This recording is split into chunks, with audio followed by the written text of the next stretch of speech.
চলে যাচ্ছে। ওই লোকটা বিপথে চলে গেছে। বিপথে চলে যাওয়া মানে কি? পরকিয়া করছে। পরকিয়া মানে কি? মানে লিগ্যাল পরকিয়া করছে, মানে লিগালি এখনো জড়ে আছে, বউ সঙ্গে থাকে না, সেপারেটেড আছে। ঠিক আছে, এবার যে কথাগুলো টিনার ক্ষেত্রে দোষ, সে কথাগুলো জলনদীপের ক্ষেত্রে করতেই পারে। তার পুরুষত্ব জেগে উঠেছে, বউ থাকাকালীন এই পুরুষত্বটা জাগলে বউ পালাতো না। যাই হোক, কে বিপথে চলে যাচ্ছে? ভীমা দালাল কিন্তু কায়দা করে করে বলছে ও বিপথে চলে গেছে। তার দুটো কারণ আছে। বিপথে চলে গেছে মানে ওকে আর কন্ট্রোলে রাখা যাচ্ছে না, ও এখন কারোর না কারোর সাথে ইনভলভ আছে, এইটা বিপথে চলে গেছে। কেন বলছে? কারণ ভীমা দালাল অ্যান্ড কোম্পানি, ভীমা দালাল অ্যান্ড গ্যাং, এদের মেন কন্টেন্ট হচ্ছে টিনা অ্যান্ড ফোকলা, টিনা অ্যান্ড রণদীপ্ত বাবু। টিনা এখনো মানে তোমার কি বলে, legally attached, legally not divorced, legally not single, still she is with someone, live in করছে। এইটা বোঝাতে চাইছে যে টিনা রণদীপ্ত বাবুর সঙ্গে লিভ ইন করছে।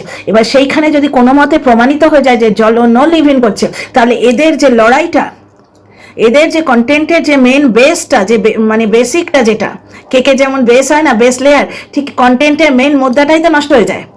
দুজনেই তাহলে বলতে গেলে খারাপ। টিনা খারাপ নয়, টিনা একটা ভুল করে ফেলেছে। ভুলের পেছনে জ্বলনের প্রচন্ড প্ররোচনা আছে। কচি বয়সের মেয়ে, দেখতে শুনতে ভালো, প্রলোভনটা বেশি ছিল। ঠিক কেন টিনার ব্যাপারটা বুঝিয়ে বলি একটু। এই যে দেখো, আজকে তোমার বিদেশে বলো এবং আমাদের হায়ার সোসাইটিতে, এই যে সোসাইটিতে ঋত্বিক রোশন বাগারা, মানে বড় বড় বিশাল বিশাল লোকেরা বিশাল সাকসেসফুল পাওয়ারফুল লোকেরা বিলং করে, ওখানে এত ভাঙে কেন সম্পর্ক? অত ভাঙে কেন? কারণ তাদের কাছে অপশান থাকে। সুন্দরী স্ত্রী বা সুন্দর স্বামী, তাদের কাছে প্রচুর অপশান ঘুরঘুর ঘুরঘুর করতে থাকে পায়ের কাছে। কেউ একটু সুযোগ নেওয়ার জন্য, কেউ তার প্রতি রিয়েলি আকৃষ্ট হয়। এবার সেইখানে দুজনের মধ্যে ফাঁক হলে তৃতীয়জন ঢুকে যায়, সংসারটা ভেঙে নষ্ট হয়ে যায়। এবার বেশিরভাগ ক্ষেত্রেই কিন্তু মধ্যবিত্ত সমাজে, অনেক ক্ষেত্রেই, বেশিরভাগ ক্ষেত্রে বলবো না, রিয়েল ভালোবাসা তো থাকেই, রিয়েলি ভালোবাসা থাকে। তো সারা জীবন যেমন সূর্যমুখী ফুলের মতো একটা মানুষের মুখের দিকে তাকিয়েই চেয়ে আছি, এত বছর আমার বিয়ে হয়ে গেছে, এখনো তাকে মিস করি, সে এখানে থাকে না, তাকে মিস করি। তো রিয়েল জিনিস তো থাকেই, অন্তত আমাদের জেনারেশনে তো আছেই, আমাদের জেনারেশন থেকে যারা বিলং করে তাদের মধ্যে আছেই। কারণ আমাদের ওই ফার্স্ট ইয়েতেই হাগিং কিসিং এসব হয় না, তো সে পরতে পরতে পেঁয়াজের মতো আমাদের সম্পর্কটা খোলে। যাই হোক, বাদ দাও, এই মরাল প্রিচিং করতে তার কন্ট্রোভার্সি ভিডিওতে আসিনি। তো এর ক্ষেত্রে কি হচ্ছে জানো, বেশিরভাগ ক্ষেত্রে, অনেক ক্ষেত্রে, বেশিরভাগ ক্ষেত্রটা বলাটা ভুল, আই এম উইথড্র করছি উইথ ইন্টারেস্ট। অনেক ক্ষেত্রে সুযোগের অভাবে চরিত্রবান বলে একটা কথা আছে, জানো তো? মধ্যবিত্ত বাঙালি সমাজে অনেক সময় মেয়েরা স্বামীর অত্যাচার, শাশুড়ির অত্যাচার সহ্য করে, স্বামী শাশুড়ির অত্যাচার সহ্য করে, স্বামী মুখে কিছু বলছে না, শাশুড়ি ননদ দেওর ভাষণ মেলে বলে যাচ্ছে, ঠুসে যাচ্ছে, স্বামী চুপ করে দেখছে। নীরবতাও তো সম্পত্তির লক্ষণ। টিনা বাপের বাড়ি গেছিল, তার ব্যাগ চেক হয়েছিল, জ্বলন কেন কিছু বলেনি? তো এই সমস্ত ক্ষেত্রে সুযোগের অভাবে চরিত্রবান বহু কেস আছে। এবার টিনা কচি বয়সের মেয়ে, দেখতে শুনতে ভালো, তার কাছে সুযোগ এসছে, তাও সে বিপথে যায়নি। সে কি করেছে? ওই লেখালেখির মাধ্যমে একটুখানি মানে আনন্দ নিতে গেছে, যেটা মরালি কিন্তু ভুল। সোশ্যাল মিডিয়ায় বসে, মোটেই বলবো না টিনা যা করেছে বেশ করেছে, এবং স্বামী নজর দিচ্ছে না বলে দৌড়ে গিয়ে পরকিয়া করে, কথাটা বললে বহু মানুষকে বিপথে চালিত করা হবে। কারণ সবার কপাল টিনার মতো নয়, নজর না লাগে, টাচুট। বুঝতে পারছো কোথায় মেয়েগুলো হারিয়ে যাবে তার কোনো ঠিক আছে? সুতরাং পরকিয়া একদমই কোনো মানে ঠিক রাস্তা নয়। কোনো রকম চ্যাটিং ফ্যাটিং হাজব্যান্ডের ঘরে থাকা কালীন ঠিক রাস্তা নয়। কারণ সমাজ পাশে দাঁড়াবে না। মেন ব্যাপার হচ্ছে মধ্যবিত্ত, নিম্ন মধ্যবিত্ত ব্যাপার ক্ষেত্রে সমাজকে ইগনোর করার ক্ষমতা আমাদের মধ্যে থাকে না, ওটা আপার লেভেলে থাকে। বুঝতে পারছো? যাদের পাওয়ার এবং পয়সা অনেক বেশি, সমাজের বেড়াজালকে, গন্ডিকে কেটে বেরিয়ে যেতে পারে। তো ওটা যা বলিস ভাই আমার সোনার হরিণ চাই করে, তারা যেতে পারে, তুমি আমি পারবো না। সুতরাং টিনার ভুল করেছে, এটা তো আমি বরাবর বলেছি এবং বলবোই। তো যাই হোক, ফিরে আসি টপিকে। টিনা এটা ভুল করেছিল, ঠিক আছে, কিন্তু এই লোকটা যদি সেম ভুল করে, তাহলে ওরা একে সাপোর্ট করবে কি করে? যার জন্য বিপথে যাওয়া কথাটার মানে, জ্বলন বিপথে চলে গেছে। বারবার ভীমা যখন বলছে তার লাইভে, তার মানেটা এটাই করা যেতে পারে, জ্বলন এখনো ডিভোর্স হয়নি, অথচ কারোর সঙ্গে কথাবার্তা বলছে বা কোনোভাবে ইনভলভড আছে, কোনোভাবে ইনভলভড আছে। কারণ কি, টিনার বাড়িতে কোনো পুরুষ এলেই, এবং কিছু নোংরা দর্শক তো বাপ ভাইকেও ছাড়েনি, জন্মদাতা পিতা, যে এরকম এইরকম পাখির মতো করে ওই ছোট্ট শিশুটাকে মানুষ করেছে। আজকে বাইরের লোক এসে বলে সে পয়সা দিয়ে বাড়িতে থাকে, আমি নিজেও সন্তানের মা, আমার বড় কষ্ট হয় শুনে। যাই হোক, তো সেই জন্মদাতা পিতা ছোট্টবেলা থেকে হাত ধরে মানুষ হয়েছে সেই ভাই, এখানে ওই অ্যাঙ্গেলগুলোই আসে না, ওই সেন্সগুলোই আসে না। কিছু নোংরার হয়তো আসে। একজন লিখেছিল টিনা ব্লগ দেখে গিয়ে, ওই ঢ্যাপঢ্যাপানির ভিডিওতে লিখেছিল, বাবাকে দেখলেই টিনার গলাটা সেরকম সেই হয়ে যায়। কি নোংরা, কি নোংরা, মানে এরা এইরকম ফিল করে, যাকে বাদ দাও। টপিকটা অন্য হচ্ছে কি, জ্বলন বিপথে চলে গেছে মানে কি, মানে ওর এখনো ডিভোর্স হয়নি, ও নিঘাত অন্য কারোর সাথে অ্যাটাচড আছে। আর একটা অ্যাঙ্গেল কি দিচ্ছে যে জ্বলন কে আমি ফিরিয়ে আনবো, আনবো। আর একটা অ্যাঙ্গেল কি দিচ্ছে, অনেকের সাথে হয়তো ওর সম্পর্ক হয়েছে বা আছে, কারণ অলরেডি কিন্তু 3টে নাম বেরিয়ে এসছে, ওয়াইটি থেকে বেরিয়ে এসছে, ওয়াইটি থেকে বেরিয়ে এসছে, বুঝতে পারছো? আমি কিন্তু অন্তত বলিনি, আমরা কেউই বলিনি। এইবার ব্যাপার হচ্ছে এদের বড্ড প্রবলেম হয়ে গেছে যে তোমরা ইয়েতে বলছো কেন, অন ক্যামেরা বলছো কেন, ফোনে কেন বলছো না? এবার জ্বলনের নেচারই এটা, ফোনে বলে না। এইবার তোমরা কেউ ভাবছো না তো জ্বলনের রিয়েলাইজেশন হয়েছে ওই জন্য সে অকাত দেখতে এসে? না না, আমেরিকান সাইকো বলে একটা মুভি আছে, আমি প্রেডিক্ট করবো সবাইকে, ওই ওটিটিতে আছে, দেখো। কিছু কিছু মানুষের সাইকোলজি এইটা, তারা ভাবে আমি জন্মে পৃথিবীকে ধন্য করে দিয়েছি, সুতরাং আমি যা চাইবো পৃথিবীটা সেই দিকে চলবে। কাল অবধি আমি বলে এসছি পূর্ব দিকে সূর্য ওঠে, সুতরাং পূর্ব দিকে সূর্য উঠবে। আজ সন্ধ্যে থেকে যদি বলি পশ্চিমে সূর্য উঠছে, পশ্চিমেই সূর্য উঠবে। বাস বলেছি, বাবা অসুস্থ তো অসুস্থই, বুঝলি, মানবি তোরা। এইরকম নেচারের মানুষের রিয়েলাইজেশন হয় ভেতরে গেম আছে, গেম তো আছেই, নাটক নভেল অনেক কিছু আছে এর মধ্যে। তো যাই হোক, এখানে প্রবলেমটা হচ্ছে তোমাদের সেই অনেক দিন আগে যেটা বলেছিলাম, তখন তো তোমরা এতজন আমার কাছে ছিলে না, তাই রিপিট করি কথাটা। সেটা হচ্ছে প্রথম থেকেই বলেছি, কন্ট্রোভার্সি ক্রিয়েটাররা কন্টেন্ট করে, তারা সামলে যাবে, তারা সাবস্ক্রাইবার ভিউজ নিয়ে মুখ মুছে অন্য কন্টেন্টে চলে যাবে, তুমি সামলাতে পারবে না, একা পড়ে থাকবে। আজকে তাই হয়েছে। সুতরাং রিয়েলাইজেশন হয়েছে বলে যারা ভাবছো তারা কিন্তু সিরিয়াসলি বোকা বনে যাচ্ছ। তো এইটুকু আমার বলার ছিল যে ভীমা দালাল যে বারবার বলছে বিপথে চলে গেছে, বিপথে চলে গেছে মানে আমার মতে এইটাই, ও হয়তো কারোর সঙ্গে লিভিনে আছে হয়তো, বা কারোর সঙ্গে কথা টথা বলছে, সেটা তো বিপদই বটে না। টিনা লিভিনে আছে, এই কন্ট্রোভার্সি বেঁচে এরা 1 বছর 1.5 বছর ধরে খাচ্ছে, স্টিল নাও। আচ্ছা, স্টিল নাও এর ব্যাপারে টিনার সম্বন্ধে কিছু কথা বলতে হয়। তো স্টিল নাও যখন বলছি, অনেকে বলছে মিথ্যেবাদী পরিবার, মানে কি? টিনার বাবা বলেছে টিনা সন্ধেবেলা ওই মানে এক্সাক্ট ভাষাটা বলছি, ওই ডায়েট কন্ট্রোলে জিনিসটা খায়, মানে ওই যে সেই প্রোটিন শেক টেক যেগুলো খায় না, ওই যে কি বলে টিনা, কি বলে, প্রোডাক্টটা খায়। তারপর টিনা তার পরের দিন বলেছে যে বাবা, যেদিন ও প্রথম দিন ইয়েতে এলো, ফ্ল্যাটে ফিরে এলো, সেদিন ওর মা ওকে ভাত তরকারি রান্না করে দিয়েছে। টিনার মায়ের ব্লগে দেখলাম, টিনার মা বলছে টিনা ফ্ল্যাটে যাবে, তাড়াতাড়ি রান্না করে দিই। খুব ভালো লাগলো আমার জিনিসটা, মা তো এইরকমই হয় না? তো আমরা তো তাই দেখে এসছি। আমি হোস্টেলে যাব বলে মা সারা দিন কাজ করে, দুপুরবেলা সময় পেলে দুপুরবেলা না তো মাঝরাতে নারকল করতে বসে বসে আমি হোস্টেলে চলে যাব, আমাকে নারকল নাড়ু বানিয়ে দেবে। মা তো এরকমই হয়। তো যাই হোক, উনি রান্না করে দিলেন এবং টিনা ফ্ল্যাটে এসে কি বললো, আজ তো আমার সন্ধ্যেবেলাটা ছুটি, কারণ আমার ভাত তরকারি সব রয়েছে, আমি নিজের মনের মতো করে বিন্দাস শ্যুটগুলো করে নেবো। এত ইয়ে পেয়েছে, প্রমোশন, নজর না লাগে, এত প্রমোশন পেয়েছে, সেগুলো নিয়ে এসছে। তোমরা দেখলে তো, গত্তা যেটা পিচবোর্ডের বাক্সগুলো বাড়িতে রেখে ওগুলো নিয়ে এলো, যেটা ও নিজে পারচেস করেছে সেটা দেখিয়ে দিয়েছে ওই টেবিলটা। আর যেগুলো প্রমোশনের জন্য এসছে সে প্রোডাক্ট তো দেখাতে পারবে না, সে তো প্রমোশনের ভিডিওতে হবে। আর এই ভিডিও খুব স্ট্রেনাস, মাইনিউট ডিটেল মাথায় রাখতে হয়। একবার জমা দেবে, সে অ্যাপ্রুভ করবে, তারপর আবার যদি কিছু বলে রিশুট করবে, মানে এটা বিরাট প্রসিডিওর। মেয়েটা তাতে মগ্ন হয়ে আছে। একটা সুন্দর, এইবার বুঝতে পারছো টিনা ফ্ল্যাটটা কেন নিয়েছে, একটা সুন্দর ব্যাকগ্রাউন্ড, একটা সুন্দর সুস্থ পরিবেশ, বুঝতে পারছো, একটা নিরিবিলি জায়গা। টিনা ধরো একটা ভিডিও করছে, পন্সের ওই ক্রিমের কথা বলছে, পেছন থেকে বিড়ালটা মিউ মিউ করলো, বা বাইরে থেকে হর্নের আওয়াজ, বাইরে থেকে 4টে লোক চিৎকার করছে, এই খাবিয়া, গ্রাম সাইড তো হয়তো কোনো মহিলা চিৎকার করছে। টিনার ঘরটার মধ্যে হয়তো নিস্তব্ধ, কিন্তু বাইরে থেকে শব্দগুলো আসছে, ভালো লাগবে কি অ্যাডে? হয় না। দ্বিতীয় কথা, সবসময় চাদর টাঙিয়ে ইয়ে করে ব্যাকগ্রাউন্ড ক্রিয়েটেড হয় না। ইটস বেটার যে ও একটা অন্য জায়গায় থাকুক, একটা ভালো পরিবেশে। পরিবেশ এখানেও খুব ভালো, এখান থেকে ছোটবেলা থেকে মানুষ হয়েছে, দেখো না এই পরিবেশে আছে বলেই তো এর নেচারটা কত ভালো জ্বলনের থেকে। কিন্তু ব্যাপারটা হচ্ছে যে অ্যাডের ক্ষেত্রে যে একটা চকমকানি ব্যাপার, সেই জিনিসটা এই বাড়িতে হতো না। এই জন্যই ও ফ্ল্যাটটা নিয়েছে, সরি আবার কিনেছে বললাম, কেনেনি, ভাড়া নিয়েছে। কি হয়েছে না হয়েছে সেটা ব্লগার বলবে ভাই, ব্লগে যা দেখি আমি তাই বলি, তাই বলে খাই, ঠিক আছে?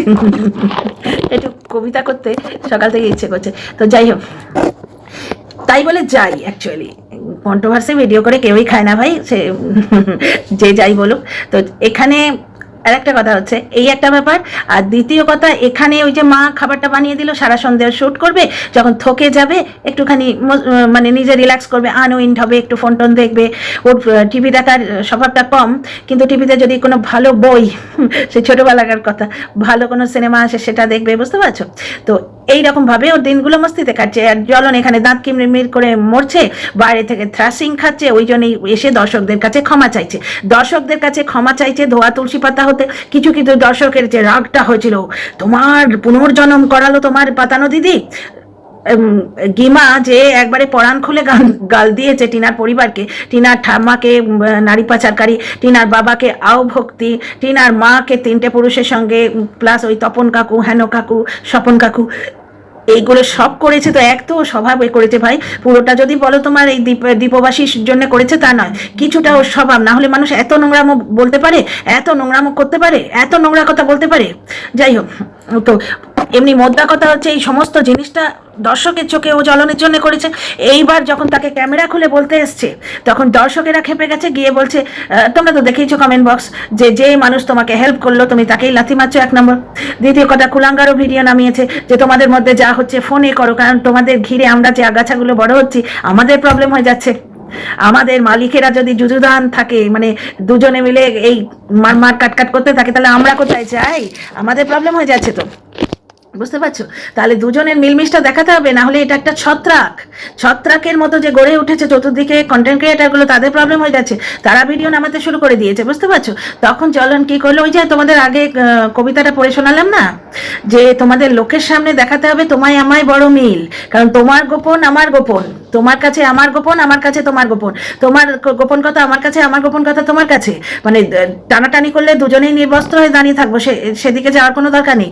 দ্বিতীয় কথা হচ্ছে জ্বলন বিপথে চলে গেছে বলেই তো ভীমা তার অর্ধেক সর্বনাশ করে দিল। ওখানে ভার্চুয়াল জগতে ইমেজটা ভীষণ ম্যাটার করে, ওইখানেই সর্বনাশটা অর্ধেক করে দিল জ্বলন। সেটা খুব ভালো বুঝতে পারছে, কারণ জ্বলন নিজেও ওই একই পথের পথিক, কিন্তু ভীমার এগেন্স্টে যাওয়ার তার অকাত নেই। কারণ হচ্ছে সত্যিই অকাত নেই, ওর অকাতটা বুঝতে পেরেছে। কারণ আজকে কেস দিদি কেন এসছে, ভীমার থ্রু দিয়ে এসছে, এটা কেস দিদি নিজেই স্বীকার করেছে। আজকে যে নতুন লিগাল টিম কেস দিদি থ্রু দিয়ে এসছে, কেস দিদি অবশ্য জ্বলনের তরফেই আছে হয়তো, কারণ কি অনেক দর্শক, বললাম না ভেতর থেকে খবর নেওয়া দর্শকও কিছু আছে, অবশ্য এরা কিন্তু জ্বলনের তরফের দর্শক। আমি ওর কমেন্ট বক্স থেকে তথ্যগুলো জোগাড় করেছি, অন্য কিছু ভেবো না। সেখানেই কিন্তু অনেকেই বলছে যে কেস দিদিকে বলে, জ্বলন বলে তবে লাইভে ঝাড় দিয়েছিল ওই ভীমাকে, যে ভ্যানিটি ব্যাগ নিয়ে ভীমার বাড়িতে চলে গেছো, এটা আমি বরদাস্ত করতে পারছি না, এটা আমার ভালো লাগছে না। তাছাড়া বেশ কয়েকটা দিন লাইভও হলো না, তোমরা দেখতে পাচ্ছ ওপরে ওপরে লাইভ হয়, সেটা কিন্তু হচ্ছে না। আগে এই ব্যাপারটা প্যাচ আপ হবে বা একটা সাল্টে যাবে, এই নাটকটা জবনিকা পতন হবে, তবে লাইভে ফিরে আসবে। আচ্ছা, টিনার কথা আবার ফিরে আসি, গোজামিল হয়ে যাচ্ছে না গো। টিনার কথা বলছিলাম, টিনার এইবার ব্যাপারটা হচ্ছে এই যে টিনা বলল যে মা আমাকে খাবার দাবার করে দিয়েছে, এইবার কয়েকজন বলছে যে টিনার বাবা বলেছে সে প্রোডাক্টটা খায় রাত্রিরে, মেয়ে কিছু খায় না, আর টিনা বলছে আজকে রাত্রিরে রান্না করতে হবে না, ভাত তরকারি আছে। তাহলে মিথ্যেবাদী পরিবার মিথ্যে কথা বলছে। ভাই রে, মানে প্রত্যেক দিনে 2টো বেলা, 1 সপ্তাহে 7টা দিন, মাসে 30টা দিন, বছরে এতগুলো দিন, প্রত্যেক দিনের মানসিকতা এক থাকে? হ্যাঁ, কোনোদিন খিচুড়ি খেতে ইচ্ছে করে, কোনোদিন ভাত খেতে ইচ্ছে করে, কোনোদিন কিছুই খেতে ইচ্ছে করে না, মনে হয় 1 গ্লাস দুধ আর 2টো বিস্কুট খেয়ে শুয়ে থাকি, আর কোনোদিন মনে হয় ঘর খাই বাড়ি খাই খিদে। বেশিরভাগ দিন কোনো দিন হয়তো ওর মনে হলো যে ডায়েট কন্ট্রোলে ওইটা দিয়ে আজ আমার হয়ে যাবে, আর যেদিন মা ভাত তরকারি বানিয়ে টিফিন বক্সে দিয়ে দিয়েছে সেদিন তো ও খাবেই, হাতের কাছে জিনিসটা থাকলে ও তো খাবেই। তাছাড়া রাত্রিরে খাওয়াও কি দেখাবে, যেখানে অন্য একটা শ্যুট করছে, সেখানে সেই শ্যুটের মাঝখানে, এটা যারা ক্রিয়েটার তারা বুঝতে পারো, ধরো অন্য একটা শ্যুট করে এসে খিদে পেয়ে গেল, খেতে বসলো, এবার সেই খাওয়ার মাঝখানে যদি আবার ব্লগের একটা ফাইল গুঁজে দেয়, প্রচন্ড প্রবলেম হয়। কিন্তু যার জন্য ও কি করছে, একটা অ্যাট এ স্ট্রেচ দিনের একটা টাইম পর্যন্ত, ওর বাবার বেরিয়ে যাওয়া পর্যন্ত ব্লগটাকে রাখছে। তারপর ওর বাবার জন্য যখন রুটি করে দেয় তখনও বলে, এমনকি ওর মায়ের ব্লগে দেখেছি বাড়িতে এসেও বলেছে যে 2টো রুটি আবার আলাদা করে কি করব, আমি তো ওই একসঙ্গে করিনি, বাবার যখন খাবার দিই 5টা রুটি করে নিই, বাবা 3টে খাবে, আমি 2টো খাবো, তো একটু আধটু তরকারি থেকেই যায়, 2টো রুটি সে মেয়েটা খাবে। এইটা রাত্রির বেলা আবার ব্লগ করে কি দেখাবে, একা মহিলা, একা মেয়ে, হয়তো টিভি দেখতে দেখতে খাচ্ছে, ফোনে কারোর সাথে কথা বলতে বলতে খাচ্ছে, সন্ধ্যেবেলায় ভার্চুয়ালি দেখাবার কিছু থাকে না, ওই জন্য ব্লগে দেখায় না। কিন্তু এই জন্যে নাকি মিথ্যেবাদী শুধু টিনা বলে নয়, মিথ্যেবাদী পরিবার। তাহলে জ্বলন সেদিন যে গ্যাঁচ করছিল, মানে আমার রাগ হয়ে গেলে না এই ধরনের কথা আজকাল মুখে আসছে, 1 বছর ওয়াইটিতে আছি তো একটু কন্টামিনেশন ভেজাল তো মিশবে। সেদিন ঘোত করছিল যে আমাকে কি না বলেছে, আমার বাপকে কি না বলেছে, আমার মাকে কি না বলেছে। বলো তো, টিনার মতো প্রতি কথায় পরিবার তুলে আজকে জ্বলনকে কেউ বলে? আজকে বলা হচ্ছে মিথ্যেবাদী পরিবার। দ্বিতীয় কথা হচ্ছে, টিনা ফুটপাথ থেকে কম্বল কিনেছে, যেখানে আমরা দেখলাম একটা হাটের মধ্যে একটা ভালো দোকান থেকে গিয়ে কম্বল কিনেছে, ফুটপাথ থেকে সে কম্বল কিনেছে। আচ্ছা, টিনার বাবার আলাদা খাট কেনার দরকার বা চৌকি কেনার দরকার কেন? বাবা মেয়ে যদি এক জায়গায় একটা খাটে শোয়, কি প্রবলেম হচ্ছে? কি প্রবলেম হচ্ছে? আচ্ছা, 1 নম্বর কথা গেল। আর টিনার মায়ের ইমিডিয়েট ব্লক করার কি দরকার ছিল? ঠিক আছে ভাই, পয়সা দরকার নেই এরকম কজন বলতে পারে গো? অনিল আম্বানি, মুকেশ আম্বানিও কিন্তু, আদানিও কিন্তু নতুন নতুন জিনিস লঞ্চ করেন মোর ফায়দা মোর প্রফিটের জন্য। টাকা দরকার নেই কোনো ফ্যামিলিতে হয়, সেখানে নিম্ন মধ্যবিত্ত ফ্যামিলিতে। আজকে টিনার মার সৎপথে রোজগার, মনিটাইজেশন অলরেডি হয়ে গেছে। সেখানে তোমরা দেখো টিনা কি বললো, জন্মদিনে প্রথম উপহার পেলাম, জন্মদিনে বিয়ের পর থেকে প্রথম উপহার পেলাম। এই জ্বলন আর ভিমান নাটকে আসল মুদ্রা তো চাপা পড়ে যাচ্ছে। টিনা জন্মদিনে বিয়ের পর থেকে প্রথম উপহার পেল, মানে জ্বলন ওকে কোনোদিনই কিছু দেয়নি। এমনকি পরনের নাইটিগুলো পর্যন্ত টিনার মা কিনে দিত। আমার কাছে শোনো কথাগুলো, অনেক আছে ব্যাপার স্যাপার, যারা পুরনো দর্শক তারা জানেন। এবার ওই যে নাইটিগুলো, যার জন্য রিকভারির সময় মা বলছিলেন যে নাইটিগুলো দেখ, আর এরা ছেঁড়া কাটা করছে। একটা দর্শক কিছু জানে না, রিকভারির ভিডিওর পর জ্বলনের ভিডিওতে লিখেছে, নাইটি কি টিনার বাপের দেয়া? কেন নিয়ে যাবে নাইটি? সে সত্যিকারেরই নাইটি টিনার বাপের দেয়া, ওরা কিছু দিত না। এটা ভীমা দালাল প্রথম যেদিন ভ্যানিটি ব্যাগ নিয়ে গেছিল ও বাড়িতে, তখন আমার চ্যানেল ছিল না, আমি তখন এদের ফলো করতাম। সেখানে জ্বলনের মা বলছে ওকে আমরা শাড়ি কিনে দিইনি, কারণ ওই একটা গাঁঠরি দেখাচ্ছে, সে তার মধ্যে সৌমালি যে শাড়ির বিজনেস ওরা করতো সেই শাড়ি আছে, তুই ওখান থেকে বার করার পর সেই একই ধরনের বস্তা পচা শাড়ি বার করার পর, তাই হয় গো, তাই হয়। তাহলে তো বিয়ের সময় যে সেই নমস্কারী শাড়ি দিয়েছে সেরকম 10টা 35টা শাড়ি কিনে রেখে দেওয়া, সারা জীবন পরও ওই শাড়ি, তাই হয়। নতুন নতুন ফ্যাশন ওঠে, নতুন নতুন জিনিস চোখে লেগে যায়। একটা বাচ্চা মেয়ে নতুন নতুন বিয়ে তার সাজতে ইচ্ছে করে না। আজকে টিনার মা তার সৎপথে রোজগারের পয়সায় টিনাকে জন্মদিনে গিফট দিলেন, যেইটা মাপার সময় কুলাঙ্গার অসভ্যভাবে বলেছিল বাটন খোলা, অথচ আজ ও নোংরা কথা বলতে এসছে যে আমার চ্যানেলটা অন্যায় করে উড়িয়ে দিয়েছে। তারপর শোনো একটা কথা, টিনাকে ওর জন্মদিনে বিয়ের পর থেকে এই প্রথম গিফট পেলো, মানে কি বিয়ের পর থেকে জন্মদিনে তো ওকে আসতে নিশ্চয়ই দেয়নি, আসতে তো বাপের বাড়ি দেয়নি, কারণ আসতে দিলে জ্বলনের মাকে খাটতে হতো। আর টিনা এখানে চলে এলে, বাপের বাড়ি চলে এলে, তার বিছানাটা পর্যন্ত জ্বলনের মা ঝাড়তো না। যেখানে টিনার মা কিন্তু দাদা বৌদি আসবে বলে পুরো ঘর ঝেড়ে ঝুড়ে তৈয়ার করে, সেটা আমরা টিনার ভিডিওতে দেখেছি। টিনার ইয়েতে বিছানায় পিঁপড়ে ধরে যেত, টিনা 3 দিন ধরে রোদে দিত, বাচ্চা মানে ইয়েটা তোষকটাতে রোদে দিত, এবং তখন ওরা মেঝেতে শুতো ওই ছোট্ট বাচ্চা নিয়ে। তবু টিনার শাশুড়ি এত করে সে বিছানা ঝেড়ে রাখতো না। তো যাই হোক, জন্মদিনে বাপের বাড়ি আসতে পেতো না, যার জন্য কোনো গিফট পেতো না। আর শাশুড়ি হয়তো খুবই বাজে ব্যবহার করতো পাল্টি পিসি এবং জ্বলনের বাবার কল রেকর্ডে জ্বলনের বাবার গলায় আমরা শুনতে পেয়েছি যে টিনার পরিবার ও বাড়িতে গেলে জ্বলনের মা দুর্ব্যবহার করতো, যার জন্য জন্মদিনে এরাও যেত না, এরা ইনভাইটেড তো ছিলই না, এরা যেতও না। 9 মাসে 6 মাসে যেত। ওই একবার দেখলাম টিনার দাদা বিয়েতে নেমন্তন্ন করতে গেছিল, ওই একবার দেখেছি। তাও সে ছেলে কেড়ে নেওয়ার নাটকের পর তখন ওরা একটু সমঝে গেছে, টিনাকে এত রোগড়েছে তখন ওরা একটু ভয় ছিল। তো যাই হোক, তো তাই জন্যে বাপের বাড়ি থেকেও টিনা গিফট পায়নি, মানে বিয়ের পর এই জীবনে প্রথম গিফট পেল, সেটা কিন্তু ওই টিনার মায়ের ওই ব্লগিং করা সৎপথে রোজগারের পয়সার বলে আমার মনে হয়, কারণ ওটা এক্সট্রা মানি। এবং যখন সেই টাকাটা মানে ইনভেস্ট করলো, তখন কিন্তু ছেলের বউয়ের জন্যও একটা কিনেছে, ওই সেম জিনিস ছেলের বউয়ের জন্যও কিনেছে। শুধু তাই নয়, মেজো মাসির জন্য কম্বল কিনলো, সোয়েটার কিনলো। এই জিনিসগুলো সৎপথের উপরি টাকায় হয়, যার জন্য টিনার মায়ের ব্লগিংটা ওদের সংসারে জরুরি। এইবার বুঝতে পারছো অনেকেই যারা বলো টিনার মায়ের ব্লগ করার কি দরকার ছিল। হ্যাঁ, তোমরা এক্ষুনি বলবে মেজো মাসির তো একদিন কম্বল ছাড়া চলে গেছে, এখনই কি দরকার? দেখো ভাই, দরকার কোনো জিনিসই হয় না, লোকে রাস্তাতেও থাকে, বিক্রি করেও খায়। সুতরাং প্রয়োজনে মানুষ সব জিনিসই মানিয়ে নিতে পারে, আবার সেরম ভাবে দেখলে দরকারের কোনো শেষ নেই।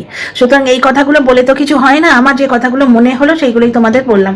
আচ্ছা, আরো অনেক কথা বলার আছে, কিন্তু অনেক ইস্যু একটা ভিডিও আলোচনা করতে নেই। তো আসছি নেক্সট ভিডিও নিয়ে। See you in the next video. কথা ভালো লাগলে কমেন্ট করে উৎসাহ দিও, সাবস্ক্রাইব করে পাশে থেকো।